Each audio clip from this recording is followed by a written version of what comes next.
تھوڑا سا جو ہے وہ سفر آپ لوگوں کا جو ہے لے کر چلتے ہیں فلائٹ پاکستان کی طرف. تو ایک بار پھر خوش آمدید کرامت صاحب آپ کو. بہت بہت شکریہ. تھوڑا سا پاکستان کی طرف چلتے ہیں کرامت صاحب. جو لیٹسٹ مسئلے ہیں, نہروں کے مسئلے چل رہے تھے, اور یہ معاملات کہاں تک پہنچے ہیں؟ کیا آپ مطلب مجھے سم ٹائم اکثر نیوز دیکھتا ہوں کہ جس طریقے سے سندھ میں جو ہے شور, بیسیکلی اصل جو مسئلہ سندھ سے جو شور مچایا جا رہا ہے, ظاہر ہے بلاول بھٹو صاحب ہیں پیپلز پارٹی, اس پر کافی ان کے ریزرویشنز ہیں. انہوں نے کہا کہ جی ہمیں اعتماد میں نہیں لیا جا رہا, نہریں بنائی جا رہی ہیں. تو یہ کیا واقعی معاملات اتنے ہیں کہ سندھ جو ہے, ظاہر ہے میں تو کہوں گا کہ میں تو سندھ میں پیدا ہوا ہوں, کراچی میں رہنے والا, سندھ میں پیدا ہونے والا, تو میں نے اپنی جب تک جوانی اب تک رہے وہاں پر یہ دیکھا ہے کہ دو سینیریو بہت عام تھے کرامت صاحب. ایک یہ کہ سیلاب آ جاتا تھا, ایک یہ ہوتا تھا کہ خوش سالی ہو گئی. بیچ کی کبھی چیز میں نے تو اپنی لائف میں نہیں دیکھی. اگر آپ کا کوئی تجربہ رہا ہو تو, اور جو لوگ ہمیں سن بھی رہے ہیں, ہم نے پانی کو, وہ میٹھا پانی جو بہتا ہوا آ رہا ہے وہ جا کے سمندر میں کھارے پانی میں جا کے مرج ہو جاتا تھا, یعنی وہ ضائع ہو گیا. اسی طریقے سے جب ہم نے کالا باغ ڈیم اور دوسرے ڈیمز کی باتیں ہو رہی تھیں کہ بھائی سندھ میں جو ہے خوش سالی آ جائے گی, اور بہت سارے پرابلم لاسٹ ٹائم بھی کریٹ کیے گئے, لیکن یہ مسئلہ حل نہیں ہو کے دے رہا پانی کا. تو ایکچوئل میں یہ ہے کیا مسئلہ؟ مطلب اگر ہم اس کو دیکھیں تو کیا واقعی سندھ جو ہے وہ خوش سالی کا شکار ہو جائے گا ان نہریں بننے سے؟ پنجاب اس پر جو ہے اپنا کوئی فائدے کے لیے ساری چیزیں کر رہا ہے, تو تھوڑا سا اس کے بارے میں بتائیے کہ آپ کی نظر میں کیا معاملات ہیں. عامر میاں, یہ مسئلہ بہت گمبھیر ہے. دیکھو, تم بالکل درست کہہ رہے ہو کہ وہ پانی جو آبپاشی کے لیے استعمال ہونا چاہیے, جو کھیتوں میں استعمال ہونا چاہیے, وہ جا کے سمندر کے کھارے پانی میں مل جاتا ہے. جی. اس کی وجہ کیا ہے؟ اس کی وجہ یہ ہے کہ ہم نے آج تک اپنے آبی وسائل کو ملک کے اعلیٰ تر مفاد میں استعمال کرنے کے لیے کوئی جامع منصوبہ نہیں بنایا. دیکھو نا, دو جو ڈیم بنے وہ بھی بنے تھے آج سے 50 سال پہلے. جی. ہے نا. جی. تربیلا اور منگلا ڈیم. جی. یہ تو, اور اس کے بعد سے ہم نے کوئی بڑا ڈیم نہیں بنایا, کوئی ایسا سلسلہ نہیں بنایا جس کی وجہ سے ہم اپنے آبی وسائل کو زراعت کے لیے بھی استعمال کر سکیں اور بجلی پیدا کرنے کے لیے بھی استعمال کر سکیں. اس کے برعکس ہندوستان نے, تمہیں معلوم ہے آج کل جو ہمارے لیے ایک چیلنج ہے وہ یہ ایک طرف اس کا پہلو یہ ہے کہ مودی سرکار نے پہلگام کے واقعے کو ایک طرح سے اپنے لیے ایک نام کا مسئلہ بنا لیا, اور اس کے رونما ہونے کے چند منٹ بعد ہی پاکستان پر الزام تھوپ دیا گیا. جی. اس کے سانحے کا سارا ملبہ پاکستان پر گرا دیا گیا, اور ہندوستان کا نیوز میڈیا جو زیادہ تر مودی کے ارب پتی سرمایہ دار دوستوں کے ملکیت میں ہے, اس نے پاکستان کے خلاف پروپیگنڈا کی ایک الغار شروع کر دی. بالکل. ایک ہسٹیریا پیدا کر دیا گیا ہے ہندوستان میں. اور ابھی جو میں تازہ ترین خبریں پڑھ کے آ رہا ہوں وہ یہ کہ کل مودی نے اپنی تینوں مسلح افواج کے سربراہان سے ملاقات کی, جس میں ہندوستان کے وزیر دفاع بھی شریک تھے, اور ان کے رو کے ایجنسی کے جو سربراہ ہیں اجیت دوال وہ بھی شریک تھے. اور انہوں نے مودی نے خود یہ اپنے بھارتیوں کو یہ پیغام دیا ہے کہ وہ پہلگام کا بدلہ لیں گے, نہ صرف ان سے جنہوں نے یہ سانحہ پیدا کرنے والے تھے, بلکہ ان کے سہولت کاروں کو بھی صحیح انجام تک پہنچائے گے. ظاہر ہے کہ سہولت کار کا جب وہ ذکر کرتے ہیں تو پاکستان کی طرف اشارہ ہوتا ہے, پاکستان پر, اس لیے کہ پاکستان ان کے لیے تو بہت آسان ہے. ہندوستان میں اگر کوئی بکری کا بچہ بھی ذبح ہوتا ہے تو اس کا الزام پاکستان پر تھوپ دیا جاتا ہے. یہ کیونکہ بی جے پی کی تمام تر سیاست کا دار و مدار دو باتوں پر ہے، ایک تو مسلم دشمنی اور دوسرے پاکستان دشمنی. اور یہ دونوں ظاہر ہے کہ جب بھی بھارت میں اندرون ملک معاملات خراب ہونے لگتے ہیں اور مودی کو یہ لگتا ہے کہ حالات ان کی گرفت سے باہر جا رہے ہیں، اب یہ سب گڑبڑ کیوں ہوئی ہے؟ اس لیے کہ بہار میں انتخابات ہونے والے ہیں، اور بہار ہندوستان کی دوسری بڑی ریاست ہے یو پی کے بعد، اور بہار میں ہوا ان کے حق میں سازگار نہیں ہے، لہذا وہ عوام کی تائید اور عوام کی حمایت حاصل کرنے کے لیے انہوں نے پاکستان کا ہوا کھڑا کر دیا. تو ہماری سرحدوں پر تو یہ معاملات ہیں، ہمارے لیے خطرات منڈلا رہے ہیں، ہمارے لیے چیلنجز بڑھتے جا رہے ہیں، لیکن درون حالہ ہم اپنے حالات کو سنوارنے کے لیے کوئی آمادہ نظر نہیں آتے.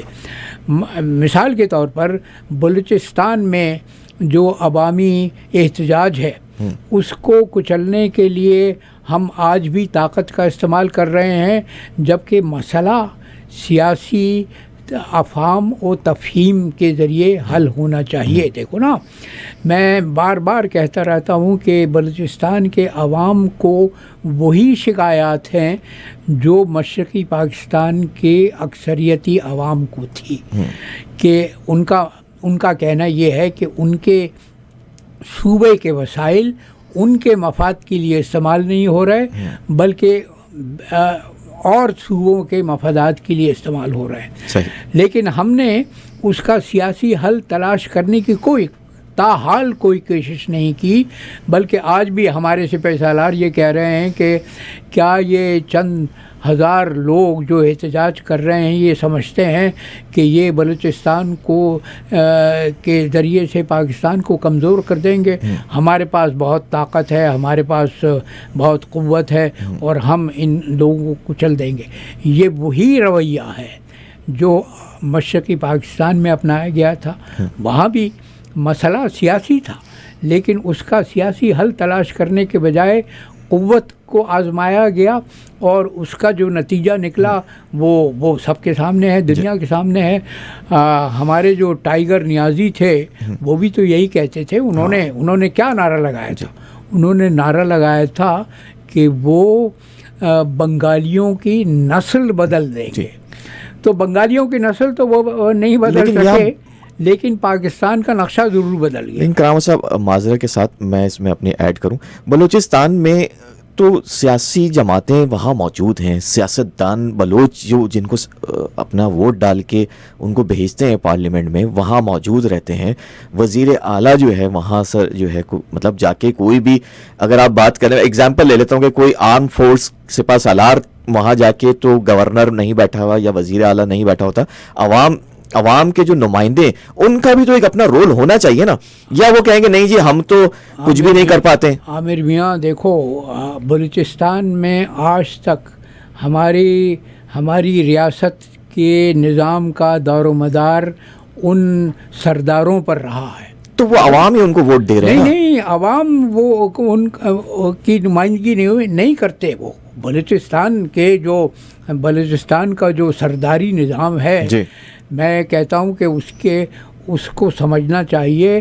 اور ایک کتاب میں بار بار لوگوں کو مشورہ دیتا ہوں کہ وہ سلویا میتھسن ایک برطانوی صحافی تھی جس نے 1 برس نواب اکبر بگٹی کے ڈیرے میں گزارا تھا، اور وہاں جو اس نے جو کچھ دیکھا ان مشاہدات کی بنیاد پر اس نے وہ کتاب لکھی، ٹائیگرز آف بلوچستان.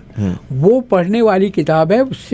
اس کو پڑھو تو پھر آنکھیں کھل جاتی ہیں کہ بلوچستان پر کس طرح کا جبری اور استبدادی نظام رائج ہے. تو ہماری عسکری قیادت جس نے آج تک پاکستان میں جمہوریت کو پروان نہیں چڑھنے دیا گیا. میں بار بار یہ کہتا ہوں کہ دیکھو، یہ جو ہم کہتے ہیں کہ ہندوستان کی دنیا میں ساکھ ہے، ہندوستان کی عزت ہے، وہ کس بنیاد پر ہے؟ وہ اس بنیاد پر ہے کہ تمام تر تضادات کے باوجود ہندوستان میں جمہوریت کا پودا پروان چڑھا اور وہ اب تناور درخت بن چکا ہے. مثال کے طور پر یہ ہندوستان کے ضمن میں تم یہ تصور نہیں کر سکتے کہ کل کو ہندوستان کی افواج کا سپہ سالار دوردرشن پر آ کر یہ کہے گا کہ میرے عزیز ہم وطنوں سیاستدان ناکام ہو چکے ہیں لہذا میں مجبور ہو گیا ہوں ملک کی قیادت سنبھالنے پر. بالکل. تو ہمارا سب سے بڑا مسئلہ تو یہ ہے کہ ہمارے ملک میں جمہوریت کے پودے کو پروان چڑھنے ہی نہیں دیا گیا. ہم وہ ملک ہیں جو دنیا کی تاریخ میں جہاں 4 بار 50 سال کے اندر مارشل لاء لگایا گیا ہے. لیکن سر اس میں سیاست دان کا بھی تو رول رہا ہے. اگر ہم دیکھیں اس میں آپ آئی ہوپ کہ آپ اس سے ڈس ایگری نہیں کریں گے, سیاست دان بھی تو کہیں نہ کہیں اپنی لچک دکھا رہا ہوتا ہے نا, مفاہمت میں آ رہا ہوتا ہے. وہ پاور میں آنے کے لیے جو آپ بات کر رہے ہیں کہ ہندوستان کی جمہوریت کا, وہاں کچھ بھی ہو جائے وہاں کا جو سیاست دان ہے, وہ جو عوام ہے, وہ کسی بھی صورت میں اس چیز کو قبول کرنے کے لیے تیار ہی نہیں ہے. اب جب آپ کا سیاست دان, ابھی کرنٹ کی بات کر لیں, میں پیچھے زیادہ نہیں جا رہا, آپ پچھلے 5 سال کے 6 سال کے زرداری صاحب کے بیانات لے لیں, نواز شریف صاحب کے بیانات لے لیں, خلائی مخلوق سے لے کر اینٹ سے اینٹ بجا دیں گے, پیٹ پھاڑ دیں گے, اور آج شہباز شریف صاحب اور ان کے بیانات اور بلاول بھٹو صاحب کے بیانات دیکھیں, یا مریم صاحبہ جو ہیں وزیر اعلیٰ پنجاب, ان کے تو آپ سوچیں نا, دیکھیں مجھے پاور دینے میں آپ کا ہاتھ ہے, مجھے طاقت کرنے میں یہ جو سیاست دان ہیں وہ اس لیول پر ان کو لے آتے ہیں. ایک طرف تو خلائی مخلوق ہے جی, دوسری طرف پیٹ اینٹ سے اینٹ بجا دیں گے, ہم ہمیشہ سے ہیں, آپ 3 سال کے لیے ہیں. تو کیوں آپ نے, جب یہ سب کچھ ہو گئی تھی پریکٹس, تو آپ نے بھی آ کر, مطلب میں تو سمجھ لیں کہ جب ہوا ہوں تو مجھے نواز شریف صاحب کی گورنمنٹ اس وقت 90s کی تھوڑی سی یاد ہے, لیکن مجھے جو مینلی زیادہ تر جب سمجھا جب مشرف صاحب آئے 1999 پھر سمجھنے آنا شروع ہوا. ظاہر ہے اس وقت تھوڑا یونیورسٹیز میں آ گیا تھا میں, تو سمجھ آنا شروع ہو گیا تھا. میں اب تک میری یہ ریڈنگ یہ رہی ہے اس چیز پہ کہ کہیں نہ کہیں ہمارے سیاست دانوں کی نااہلی ہے, ان کا جو ہے وہ کمپرومائز سچویشن ہے.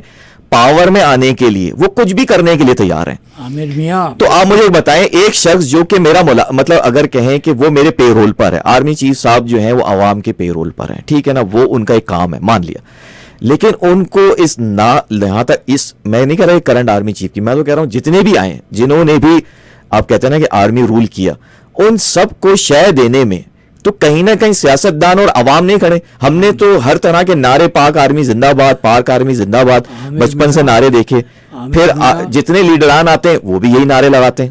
تم بالکل درست کہہ رہے ہو, لیکن سوال یہ ہے, میں تم سے سوال کرتا ہوں کہ یہ سیاستداں کس کی پیداوار ہے؟ دیکھیں اب چلے مان لیا اگر انہوں نے, کیا پورے ملک میں اور کوئی سیاست دان ہی نہیں ہے؟ نہیں, تو جو ایک سیاستداں آیا تھا اس کو تو تم نے قید. لیکن آپ دیکھیں نا, اگر میں کسی کے اگین, میرا ظاہر اتنا زیادہ میں ڈیپ نہیں جاتا, آپ کو یاد ہوگا کووڈ کے ٹائم سے پہلے والا عمران خان صاحب اور پی ٹی آئی کی جب گورنمنٹ آئی تھی, تو اس وقت بھی باتیں سیم جو ہو رہی تھیں, وہ بیانات کہیں نہ کہیں ہوگا تو اخباروں میں آپ پڑھتے ہیں ماشاء اللہ مجھ سے زیادہ, تو اس وقت کیا بیانات ہوتے تھے آپ کو یاد ہے؟ جب باجوہ صاحب ہوتے تھے, جی کندھے سے کندھا لگا کے ہم کھڑے ہیں, ہم ایک پیج پر ہیں. اگر دیکھیں, میں مانتا ہوں عمران خان صاحب نے بہت ساری چیزیں صحیح کی ہوں گی اور ان کی کچھ غلطیاں بھی, لیڈر غلطی کرتا ہے, تو اگر عمران خان صاحب نے واقعی تبدیلی اس وقت لانی تھی, آئی ریئلی لائک کہ ٹھیک ہے ایک اچھا انسان ہے, اس میں کوئی دو رائے نہیں, سبھی اچھے انسان ہیں, مجھے کوئی وہ نہیں, ملک کے وزیر اعظم ہوتا ہے, میرے لیے ہوتا ہے کہ یہ پاکستان کا وزیر اعظم ہے. از نتھنگ لائک کہ کوئی پی ٹی آئی کا وزیر اعظم ہے, نواز شریف صاحب نون لیگ کے کوئی وزیر اعظم ہے, یا پیپلز پارٹی سے کوئی تو وزیر, میرے لیے پاکستان کا وہ وزیر اعظم ہوتا ہے. تو اگر اتنا ہی سب کچھ ہو رہا تھا تو کیا یہ سیاست دان, آپ وہی بات ہے نا کہ اس وقت مل کر نواز شریف صاحب بھی اور پیپلز پارٹی بھی, وہ تو پہلے سے ڈسے ہوئے تھے نا ان چیزوں کو, وہ تو فیس کر رہے تھے, وہ تو 70s سے چلا رہے ہیں, تو کیا عمران خان صاحب اتنی امپاورمنٹ دکھاتے ہیں, معذرت چاہ رہا ہوں آپ کی قطع کلامی کے لیے, کہ جی ہم ایک ٹرائی نیشن اپنی ایک چیزیں بناتے ہیں, ایک ایجنڈا بناتے ہیں جس میں پی ٹی آئی, میں آ گیا ہوں گورنمنٹ میں, کوئی بات نہیں, کل کو میری جانی آپ نے بھی آنا ہے, نواز شریف صاحب بیٹھیں, زرداری صاحب بیٹھیں, مولانا صاحب بیٹھے, اے این پی بیٹھے, جتنے جو اسٹیک ہولڈرز ہیں سیاست دان, وہ بیٹھیں اور پھر آپ فیصلہ کریں کہ جی کس طریقے سے اس ملک کو رن کرنا ہے. آپ ایک دن پہلے ریٹائر کر کے اب اتنا تو آپ خود ہی کرتے ہیں نا, آپ موقع دیتے ہیں بیسیکلی. پرابلم یہ مجھے ہمیشہ تکلیف رہتی ہے کہ آپ ٹھیک ہے غلط کام کیے ہوں گے, ایکسیپٹ چلیں, لیکن پوری فوج خراب نہیں ہے, ٹھیک ہے نا. ایک عام سپاہی جو کارگل پہ کھڑا ہوا ہے, جو ڈیزرٹ میں کام کر رہا ہے, وہ نہیں ہے. پوری فوج کی بات نہیں ہو رہی عامر میاں. تو یہ سیاستدان کیوں نہیں اپنا ایک ایجنڈا بنائیں اور اس پہ کہیں گے جی ہم اس چیز کو ہمیشہ کے لیے ختم کرتے ہیں. ہماری عسکری قیادت, ہمارے جرنیل پولیٹیسائزڈ ہیں, ٹھیک ہے, ایگری, ہاں, لیکن اس کو حل کون کرے گا؟ نہیں, جو حل کرنے کے لیے پاکستان کے عوام ہیں. نہیں تو دیکھیں پاکستان کے عوام نے سب کو موقع دیا.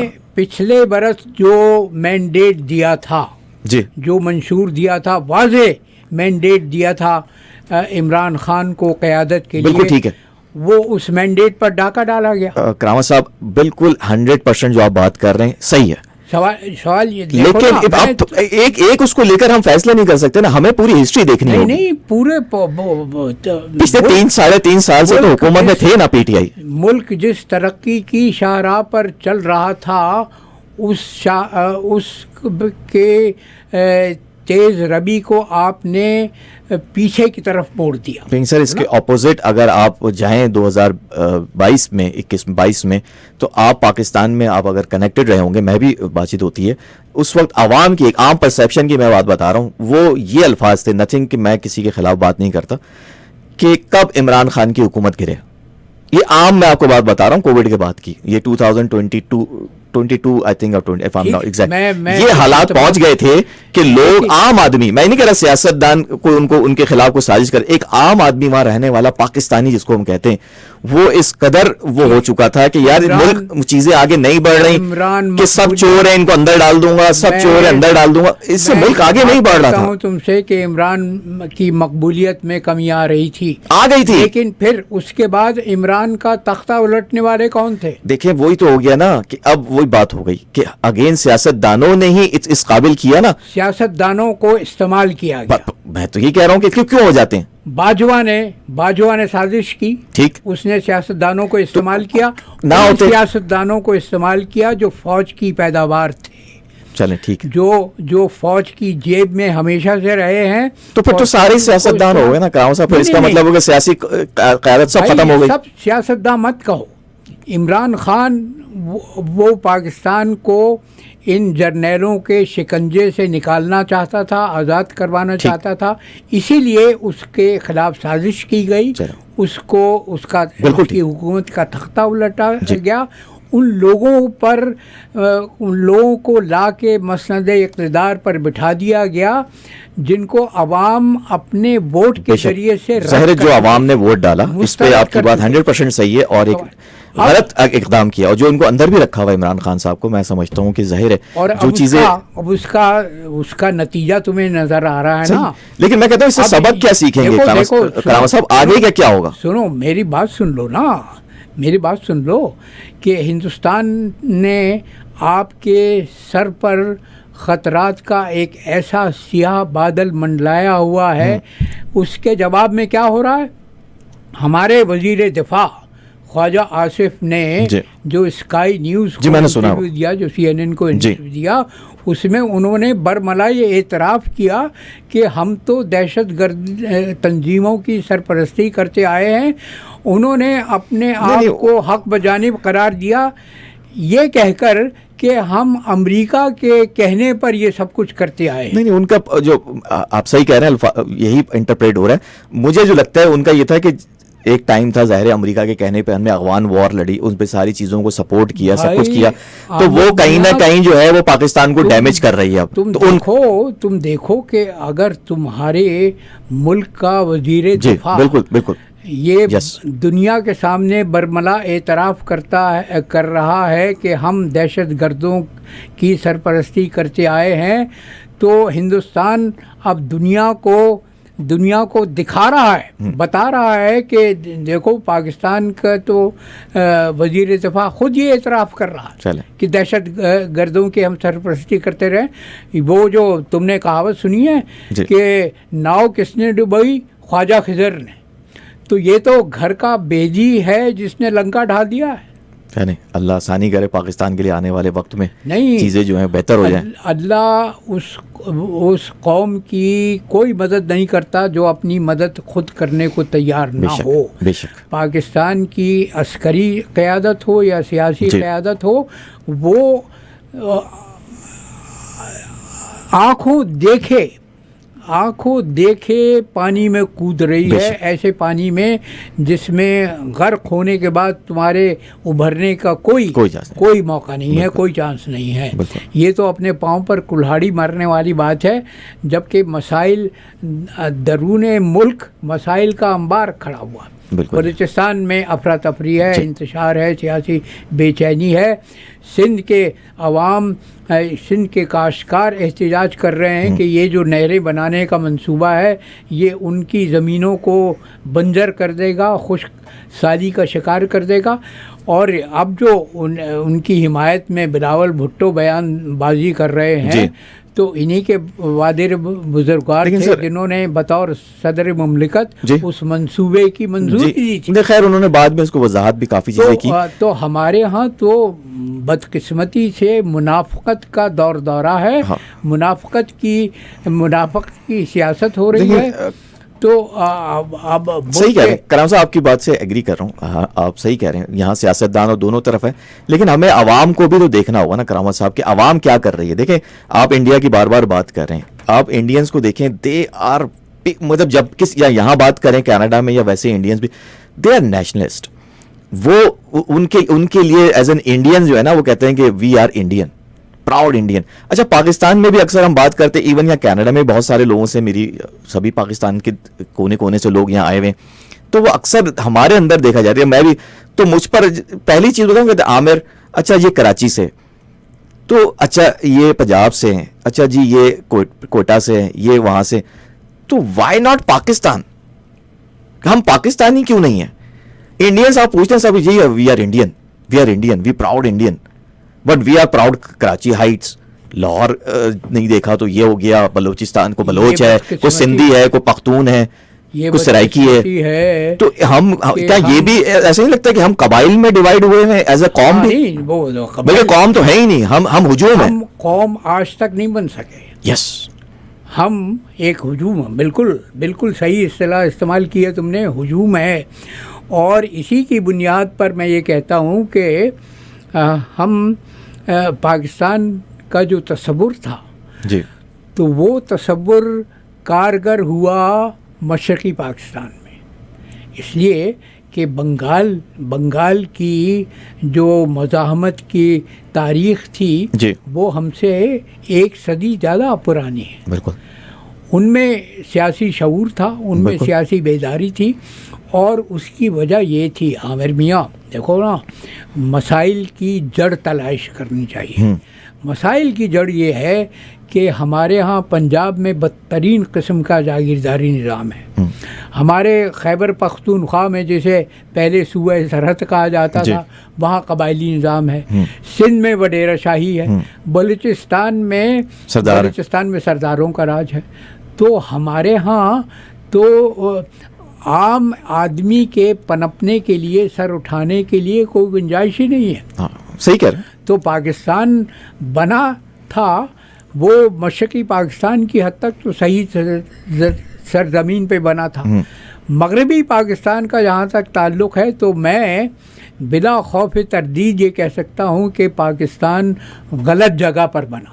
اچھا، پاکستان کا تصور صحیح تھا، پاکستان کا نظریہ درست تھا، لیکن مغربی پاکستان نے اپنے کرتوت سے، اپنے اعمال سے یہ ثابت کر دیا ہے کہ پاکستان کا نظریہ اس سرزمین کی حد تک درست نہیں تھا. اس لیے کہ اس جو وفاق کے 4 صوبے ہیں وہ ایک مملکت، ایک قوم ہونے کے لیے کہیں آمادہ نہیں ہے، کہیں تیار نہیں. ذہنی طور پہ عوام نہیں ہے تیار، یا لیڈران نہیں ہے.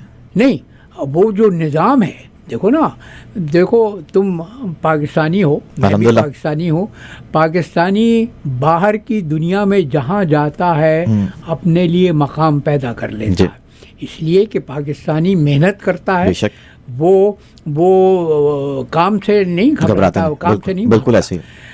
لیکن پاکستان میں رہتے ہوئے کیوں ناکام ہے؟ اس لیے کہ نظام ریاست آج تک وہ درست لیکن نہیں سر نظام ریاست بنانے کے لیے جو لیڈران ہیں وہ کہتے ہیں، جیسے ابھی آپ نے تھوڑی دیر پہلے کہا کہ خدا کبھی بھی اس کی حالت نہیں بدلتا اس قوم کی، جو کہ خود اپنی حالت بدلنا نہ چاہیں، تو وہیں یہ بھی تو کہتے ہیں کہ جیسے جو ہے وہ قوم ہوگی ویسے ہی حکمران بھی نافذ کر دوں گا۔ دیکھو نا، میں تو اگر اس کا تو پھر مطلب ہو کہ ہم ایز اے نیشن، جو عوام ہے، ایک عام آدمی ہے پاکستان میں رہنے والا، وہ اس شعور کی لیول تک نہیں پہنچ پا رہا ہے۔ نہیں، وہ شعور کی لیول تک پہنچ گیا ہے۔ عمران خان کا کارنامہ سب سے بڑا یہی ہے کہ اس نے عوام کے سیاسی شعور کو بیدار کر دیا ہے، اور انہوں نے اپنے سیاسی شعور کی بیداری کا ثبوت پچھلے برس 8 فروری 2024 کے انتخابات میں یہ دیا کہ انہوں نے عمران خان کے حق میں اپنا ووٹ دیا۔ اس نے اپنے سیاسی شعور کی بیداری کا عوام نے ثبوت تو پیش کر دیا، لیکن ہماری عسکری قیادت جو جمہوریت کے حق میں ڈاکہ ڈالتی رہی ہے، اس نے عوام کے مینڈیٹ پر پھر شب خون مارا اور عوام کو اس قیادت سے محروم کر دیا جس کے حق میں عوام تھے۔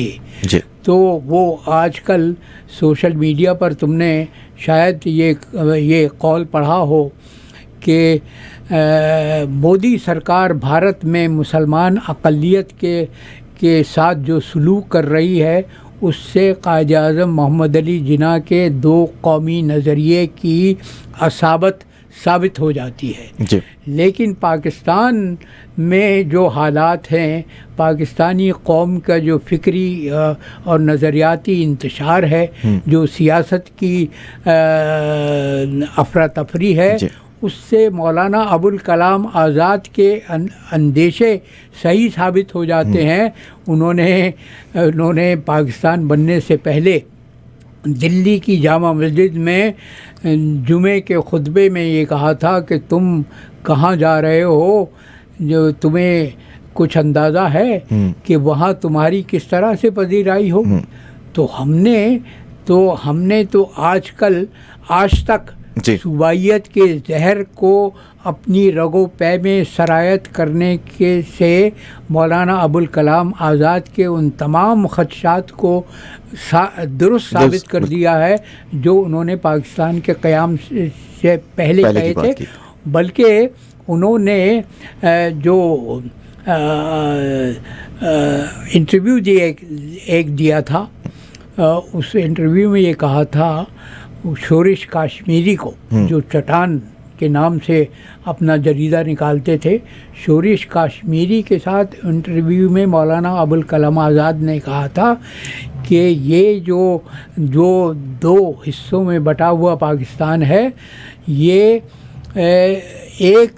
ایک ربع صدی سے زیادہ اپنے موجودہ نظام کو برقرار نہیں رکھ سکے گا، اور انہوں نے یہ کہا تھا کہ پاکستان پر فوج حاوی ہو جائے گی۔ تو ہم نے اپنی تاریخ سے مولانا ابوالکلام آزاد کے تمام اندیشوں کو درست ثابت کر دیا ہے۔ جی، ہم دعا کرتے ہیں، امید کرتے ہیں کہ آنے والا وقت جو ہے پاکستان کے لیے ایک بہتر مستقبل لے کر آئے۔ خدا کرے کہ پاکستان کے سیاسی قائدین میں بھی وہ شعور ہو جس شعور کا مظاہرہ جسٹن ٹروڈو نے لبرل قیادت سے دستبردار ہو کے دیا۔ انہوں نے یہ ثابت کر دیا کہ رہنما وہ ہوتا ہے جو قوم کے مفادات کو اپنے ذاتی مفاد پر ترجیح دیتا ہے۔ کیونکہ پاکستان میں تو ایسا لگتا ہے کرامت صاحب کہ بس پرائیویٹ لمیٹڈ کمپنیاں چل رہی ہیں، ٹھیک ہے نا؟ پاکستان میں سیاست پرائیویٹ لمیٹڈ کمپنیاں، یہ جتنی جماعتیں کہہ لیں، وسیلہ ہے۔ تو اپنے میری نظر میں کوئی پرائیویٹ لمیٹڈ کمپنی سے کوئی بھی سیاسی جماعت ہے وہ اس سے کم میں مجھے نظر نہیں آتی۔ اب جیسے آپ نے یہاں کی بات کی, اب ٹروڈو صاحب گئے تو یہ کیا مارک کارنی صاحب جو ہیں وہ کیا کوئی رشتہ دار ہیں؟ نہیں, کوئی نہیں. کوئی پھوپھی کا بیٹے ہیں, ہمارے ہاں تایا کے بیٹے ہیں. ہمارے ہاں تو موروثی تو وہ پرائیویٹ لمیٹڈ کمپنیاں ہیں نا, وہاں ایک سی او جاتا ہے تو کمپنی کا دوسرا سی او آ جاتا ہے, کسی بیٹا جاتا ہے تو بہن آ جاتی ہے, بہن جائے گا تو اس کا بیٹا آ جائے گا. موروثی سیاست کے گرداب سے نہیں نکل سکتے. تو یہی تو سبق سیکھنے کا نا, آپ کا تجربہ بہت زیادہ ہے. ہم کوئی حیثیت نہیں میری کہ ہم اس پر بات کریں اتنی آگے, لیکن کہیں نہ کہیں ہمیں اس چیز کو سیکھنا ہوگا, سمجھنا ہوگا, ہمیں میچورٹی شو کرانی پڑے گی. ہمارے سیاستدانوں کو اس چیز سے باہر آنا پڑے گا کہ جناب کہ میں بس پاور میں ہوں تو میرا بیٹا آ جائے گا, میرے بیٹے کے بعد اس کا بیٹا آ جائے گا یا اس کی بیٹی آ جائے گی, تو دوسرے اینڈ پر چیزیں چاہے غلط ہوں, میں کہتا ہوں ٹھیک ہے کچھ جرنلز جو ہیں مان لیا کہ وہ صحیح نہیں ہے, اوکے فائن ایکسیپٹڈ, لیکن ان کو یہاں تک پہنچانے میں, اتنا پاورفل بنانے میں, ایک جائنٹ بنانے میں, وہ میرا اور آپ کا بھی تو ہاتھ ہے اس میں. بھائی گٹھ جوڑ ہے عامر میاں, گٹھ جوڑ ہے موروثی سیاستدانوں اور ان جرنیلوں کے مابین جو سیاست کو اپنا پہلا حق سمجھتے ہیں. وہ یہ سمجھتے ہیں کہ پاکستان پر حکومت کرنا ان کا جدی پشتینی حق ہے. جی کہنا جی, بہت شکریہ آپ کا کرامت صاحب, اور ہمارے ساتھ شامل ہونے کا. اگر آج قطع ہے آپ کا تو ہمیں آج سنا دیں. آج کا قطع بھی تو جی وہ جو میں بات کر رہا تھا نا منافقت کے, تو وہ قطع اسی موضوع پر ہے. سنو جی, آج ہی کہا ہے یہ. جی بتائیے آپ. ہاں, زمام کار ہو دستے منافقت میں تو پھر, زمام کار ہو دستے منافقت میں تو پھر, نہ کیسے قوم کی تقدیر پر پڑیں تالے, نہ کیسے قوم کی تقدیر پر پڑیں تالے, جو ساہوکار و مہاجن بنے ہو بازی گر. تم جو بات کر رہے تھے نا تجارت کی, جو ساہوکار و مہاجن بنے ہو بازی گر, تو پھر تو آنکھوں پہ بنتے رہیں گے وہ جالے. کیا بات ہے, عوام کی آنکھوں پر جالے بن رہے ہیں. نہیں انشاءاللہ وقت آئے گا, عوام میں بھی کچھ دیکھیں, کچھ بچے ہوتے ہیں وہ جلدی سیکھ جاتے ہیں. خیر ٹائم اب کم رہ گیا.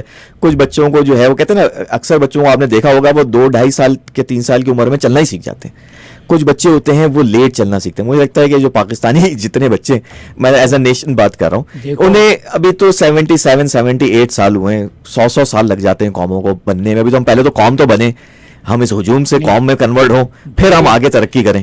عامر میاں 78 برس ہونے کو آئے. کوئی بات نہیں سر, 78 برس ہونے کو آئے ہیں, اور آج کی دنیا میں, آج کی ڈیجیٹل ورلڈ میں 78 برس بہت ہوتے ہیں. سر پاکستان کی انشاءاللہ جو پاکستان کی 3rd یا 4th جنریشن انشاءاللہ جو ہے اس ملک, مجھے میری اسسمنٹ ہے, کیونکہ جیسے جیسے سائیکل آگے بڑھتا جائے گا نا, انسان نے ساری زندگی زندہ نہیں رہنا, نئے لوگوں نے آ جانا ہے, ہماری جگہ کوئی اور آ جائے گا, پھر ان کے بچے آ جائیں گے, یعنی آنے والی ہماری جو نسل ہے ان کی بات کر رہا ہوں. تو مجھے لگتا ہے کہ 4th جنریشن میں یہ چیزیں, بہت ساری چیزیں اگر یہ اسی طریقے سے آگے بڑھتی نہیں, کیونکہ یوتھ پاکستان میں آپ دیکھیں وہ بہت بڑی تعداد میں ہے آگے, اور وہی مستقبل ہے پاکستان کا. دیکھو, اور بنگلہ دیش کے نوجوانوں نے ابھی پاکستان کے نوجوانوں کے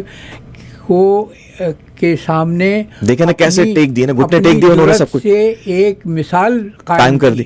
تو انشاءاللہ پاکستان میں بھی وہ چیزیں, بس کہتے ہیں نا کہ ایک چنگاری کی دیر ہوتی ہے.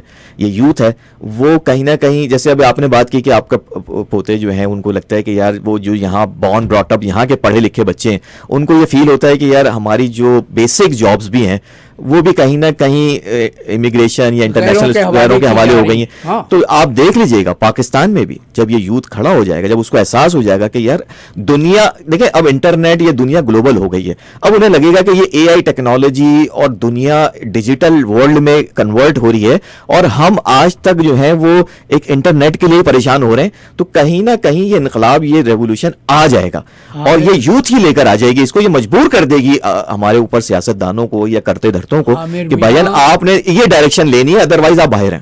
عامر میاں میں یہی دعا کروں گا کہ تمہارے منہ میں گھی شکر, خدا کرے کہ ایسا ہو جائے انشاءاللہ. لیکن تاحال پاکستان کی نوجوان نسل نے وہ بیداری، آ جائے گی سر، وہ شعور نہیں دکھایا جو انقلاب کا محرک بنتا آ ہے. جائے گا. اور دیکھو پاکستان کے حالات اتنے بگڑ چکے ہیں، اتنے خراب ہو چکے ہیں کہ سوائے ایک عوامی انقلاب کے اور کوئی وسیلہ ہو ہی نہیں سکتا جی.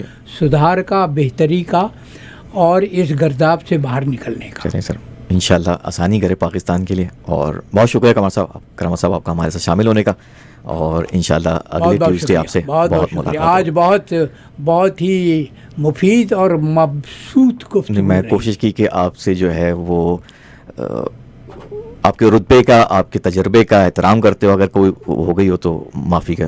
نہیں عامر بھائی، تمہاری طرف سے کوئی کوتاہی نہیں ہوئی. میں تو اپنی نسل کے لیے ماتم کرتا ہوں کہ ہم نے آنکھ کھولی تھی تو پاکستان کو بنتے دیکھا تھا. کیا بات. اور اس شہر کو جس میں ہم نے آنکھ کھولی تھی جی. اس کو جگمگاتا بے دیکھا شک. تھا. آج وہ شہر کوڑے کا ڈھیر بن جی چکا ہے. افسوس ہے. تو ہمارا تو المیہ یہ ہے، ہمارا علم تمہاری نسل سے بہت زیادہ ہے، اس لیے کہ تم تو پاکستان بننے کے بعد پیدا ہوئے. جی سر. تم نے پاکستان کا وہ سنہرا دور دیکھا ہی نہیں. جی. جس دور کو ہم تو اپنے دادا سے سنتے تھے کہ لوگ بسوں میں بھی، ٹرام میں بھی لائن لگا کر چڑھتے تھے اور ایک دوسرے کا جو ہے وہ کرتے تھے. اور ہم نے وہ ٹائم دیکھا کہ لوگ بسوں پہ لٹک کے ایک دوسرے کو دھکا دے کے. کراچی میں ڈبل ڈیکر بسیں چلا کرتی تھیں، ٹرامیں چلا کرتی تھیں، جگمگاتی تھیں. رات کو کراچی سڑکیں دھلا کرتی تھیں. انشاءاللہ وقت، سنہرا وقت آ جائے گا پھر، اور امید پہ آمین. انشاءاللہ. چلیں، بہت شکریہ کرامت صاحب آپ کا ہمارے ساتھ شامل ہونے کا.